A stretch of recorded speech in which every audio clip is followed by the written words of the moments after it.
Pessoal, tudo bem? Breves comentários sobre o gabarito preliminar da prova de juiz leigo do Tribunal de Justiça de Minas. Aqui comentando nesse bloco de aula as questões de direito processual civil e da Lei 9.099.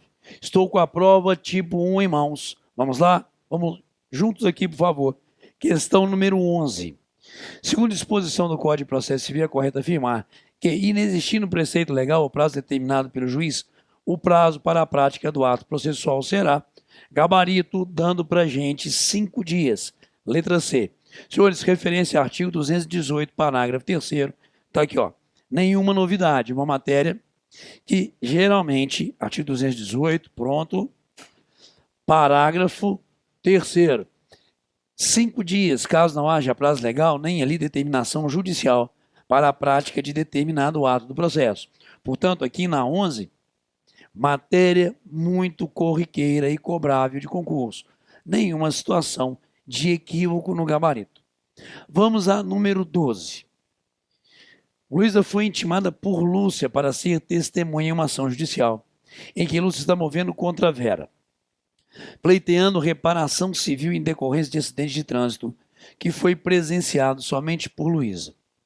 A intimação se deu por meio de carta, com aviso de recebimento, sendo esse devidamente juntado aos autos com 5 dias de antecedência.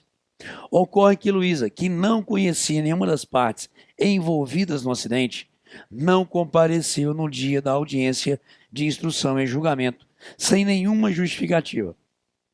Em decorrência de sua ausência, com fundamento no Código de Processo Civil, é correto afirmar que, senhores, o gabarito, referência 455, parágrafo 5º, nos dá a letra B. Luísa poderá ser conduzida coercitivamente, caso qualquer uma das partes ou o juiz entendam que o seu depoimento é imprescindível para a adequada solução do litígio.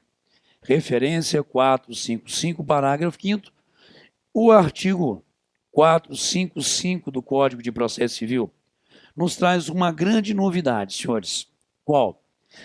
Do próprio advogado, do próprio advogado da parte, intimar por correio as testemunhas, para que elas compareçam ali em audiência. Observem, por favor, está ali, ó. Cabe ao advogado da parte informar ou intimar a testemunha do dia, local da audiência designada, dispensando-se assim a intimação em juízo. Sendo isso devidamente realizado, a testemunha que assim foi intimada, parágrafo 5º, deixar de comparecer sem motivo justificado, será conduzida e responderá pelas despesas do adiamento. Bom, nós temos aqui, no 455, parágrafo 5º, que Luísa poderá ser conduzida coercitivamente. Beleza. Mas a questão nessa questão número 12, ok?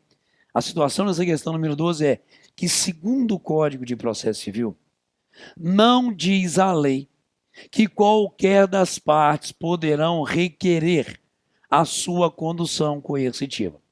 Vamos raciocinar, por gentileza. A testemunha arrolada deve comparecer em juízo se intimada, e assim o foi. Pela modalidade hoje privada, que excelente, que ótimo, aconteceu isso com Luísa.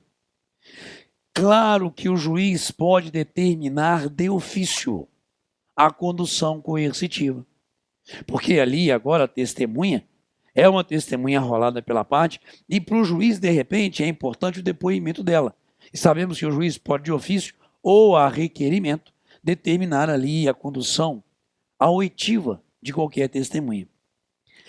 Claro que quem arrolou Luísa como par, como testemunha, pode requerer a sua condução coercitiva. Mas não há na lei, em local nenhum, o dizer que qualquer das partes poderão. E aí, então, para mim, essa questão tem um probleminha técnico, senhores. Por quê? Com fundamento no Código de Processo Civil, não há uma previsão legal que qualquer das partes possam solicitar a condução coercitiva de Luísa. Para mim, então, segundo o Código de Processo Civil, nós temos uma situação onde eu não tenho gabarito. Quer ver? Ó? Luiz, em razão do seu não comparecimento, não precisará mais prestar depoimento falso. Como ela foi arrolada e intimada por Lúcia, somente esta, não, o juiz de ofício poderá determinar. E ela poderá sim ser conduzida coercitivamente, mas não há a afirmação na lei que qualquer das partes, a testemunha foi arrolada pela outra, eu, enquanto outra parte, requerer a sua condução coercitiva. Estamos lidando ainda com um gabarito preliminar. Então aqui nós temos que esperar para verificar o que vai acontecer no gabarito definitivo, a revisão que toda banca faz. Mas eu acho que eles devem botar os olhos com carinho nisso aqui, beleza? Então não é hora ainda a gente pensar em recurso, é hora só da gente analisar. E jurisprudência do próprio TJ, que eu de cabeça me lembre, ou do próprio STJ, que qualquer das partes poderá solicitar a condução coercitiva da outra, não me recordo, salvo melhor juízo, de alguém que de repente aí tem um conhecimento dessa jurisprudência. Mas mesmo assim, a questão está dizendo o quê? Conforme o Código de Processo Civil. Então, para mim, essa 12 tem uma deficiência, tá bom? Vamos lá, joga a próxima. E agora entramos nos juizados especiais. Considerando as previsões da Lei 9.099, ok? Vamos afirmar depois da sequência correta. São da competência dos juizados especiais as ações possessórias sobre bens imóveis, em caso de o valor do bem não exceder 40 vezes o valor do salário mínimo, assertiva verdadeira, tá bom? Lei 9.099, tá aqui, ó, artigo 3º, inciso 4, verdadeira. 2. Tendo em vista que a ação de despejo é um procedimento especial, não é possível, em qualquer hipótese, falso, porque eu admito a ação de despejo para uso próprio. É possível tramitar a ação de alimentos nos juizados especiais, desde que o valor de 12 meses da pensão pleiteada não exceda 40 vezes o salário mínimo. Senhores, alimentos ficam excluídas da competência dos juizados. E, por fim, é competente para a causa prevista o juizado for o domicílio do autor ou local do ato ou fato nas ações de reparação de dano verdadeira, por força do artigo 4º, inciso 3º. Razão pela qual, senhores, gabarito letra B, nenhuma grande dificuldade nessa questão 13. 14. Nos juizados especiais, o processo é orientado pelos critérios de não sendo a tentativa de conciliação, condição para instrução e julgamento do feito. Senhores, nos juizados especiais, preponderantemente nós queremos o quê? Conciliação. Artigo 2º. Beleza? Buscando sempre que possível a conciliação ou transação. 2. Competência, senhores, não é princípio de orientação ou informativo dos juizados, muito menos a formalidade. Por seu turno, economia processual, celeridade, buscando sempre que possível a conciliação, a transação, é sim critérios ali previstos pelos juizados especiais, artigo 2º, 14, letra D. Nenhum grande problema aqui, senhores, nessa questão também. Princípios informativos dos juizados especiais. Continuemos. 15. Maria Luísa propôs ação perante juizados especiais em face de Júlio César, formulando pedido genérico. Já que não era possível, desde a propositura da ação, determinar a extensão da obrigação. Maria Luísa teve êxito na ação, sendo proferida a sentença condenatória em face de Júlio César. Nesse caso, quanto à sentença proferida pelo juiz, conforme o que dispõe a Lei 9.099, deve conter relatório? Não. Me diz ali ela, a Lei 9.099, ok? Que é dispensado o relatório, artigo 38. Será eficaz, na verdade, ela será ineficaz na parte que exceder a alçada, 39. Pode ser ilíquida, também não. Obrigatoriamente deve ser líquida, ainda que o pedido seja genérico.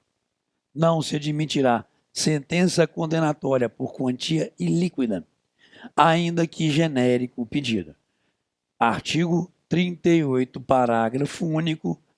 Eu admito pedido genérico, não admito sentença ilíquida nos juizados, como insistentemente a gente falou com todos os nossos alunos. Vamos à próxima? 16. Eliomar propôs ação nos juizados especiais em face de Ana Paula. O objeto da ação é uma reparação civil por prejuízos causados por Ana Paula em tratamento dentário que fez em Eliomar. Na ação, ela alega que Ana Paula utilizou de um procedimento equivocado, que levou a um resultado diferente daquele que era esperado com o tratamento. Em contestação, ela alegou, entre outros argumentos de defesa, a incompetência dos juizados especiais para julgar a ação movida por Eliomar, uma vez que essa ação demanda prova técnica para ser adequadamente solucionada, requerindo a extinção do feito sem análise do mérito.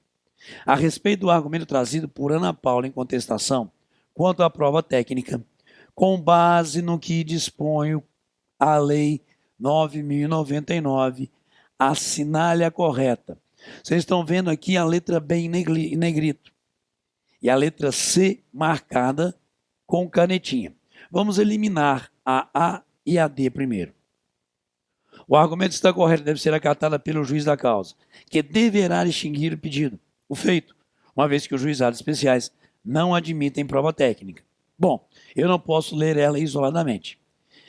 Está evidente que o argumento trazido por Ana Paula é meramente procrastinatório, devendo ser afastado. Não, porque é uma questão ali que talvez seja para o juiz necessário perícia técnica. Vamos concentrar, entretanto, aqui nas letras B e C. O argumento que obriga a extinção de plano do feito, sem análise do mérito, por incompetência dos juizados, uma vez que o juiz poderá, caso entenda necessário e suficiente, inquirir técnicos à sua confiança, permitindo às partes a apresentação de parecer técnico. Esse argumento não obriga a extinção de plano, porque pode ser que, se o juiz achar por bem, a oitiva de técnicos da sua confiança seria ali suficiente, ok?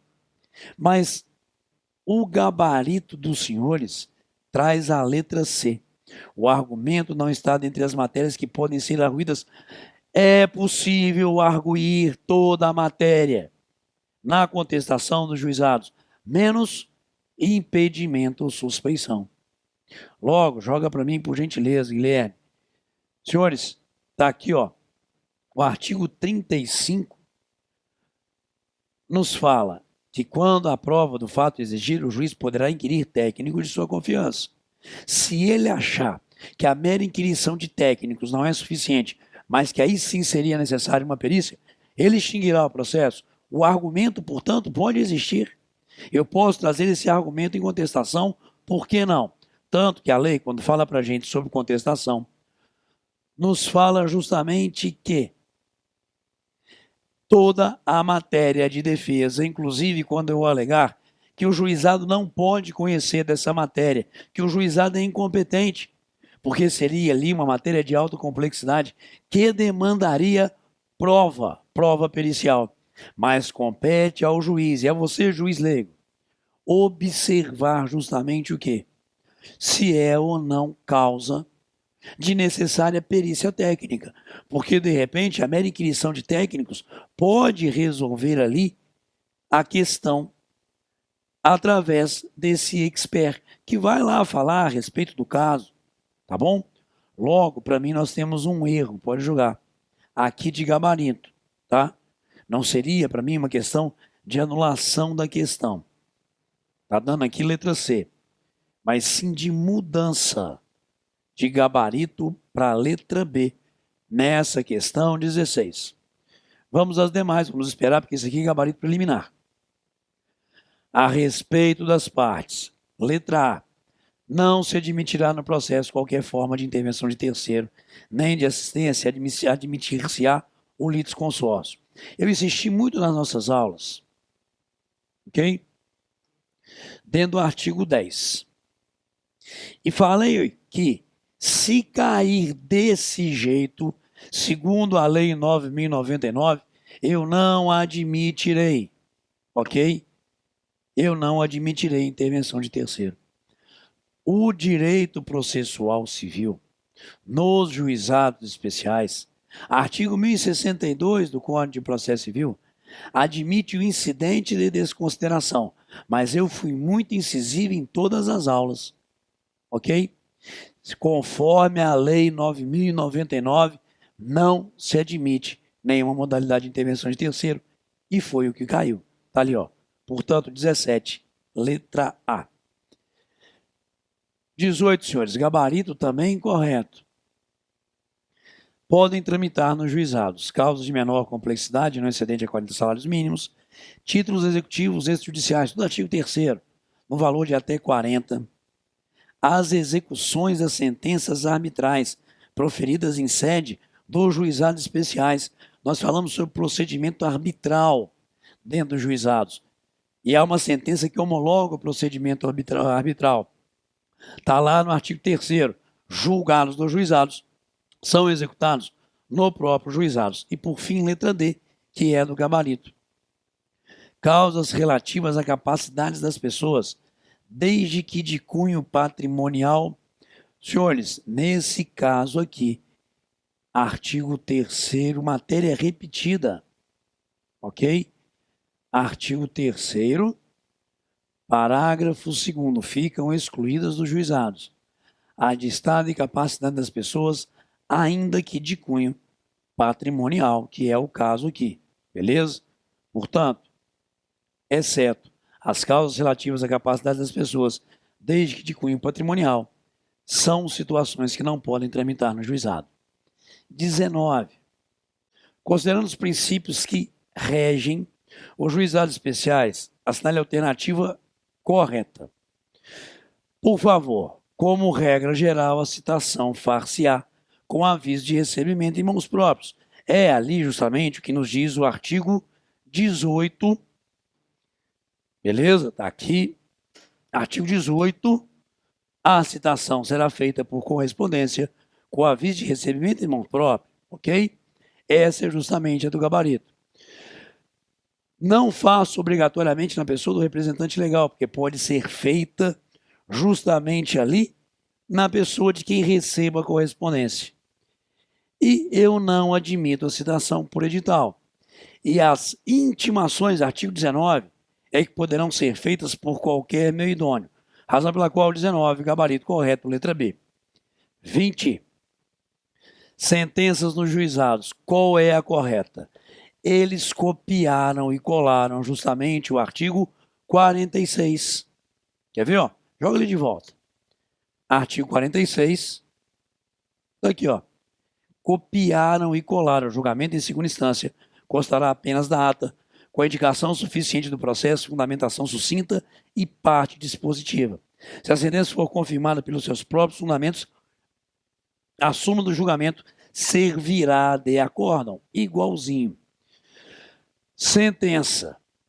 A homologatória de conciliação ou laudo arbitral não cabe recurso. Não se reúnem no tribunal, mas na sede do juizado. E o preparo será feito não com a interposição, mas 48 horas depois. Por isso, 20, gabarito, letra C, nenhuma questão nessas últimas questões aqui, na 19 e na 20. Lembrando que nós estamos corrigindo com base no gabarito preliminar. E vocês devem aguardar o gabarito oficial para ver possíveis mudanças. Portanto, nós temos um problema na 18 aqui, não é isso? Joga de novo para mim, Guilherme, por favor. Que para mim é uma questão de... Perdão, 18 não. Na 16, que é uma questão de alteração de gabarito, como nós falamos. E na segunda questão cobrada nessa prova aqui, de processo civil. Beleza? Valeu, pessoal.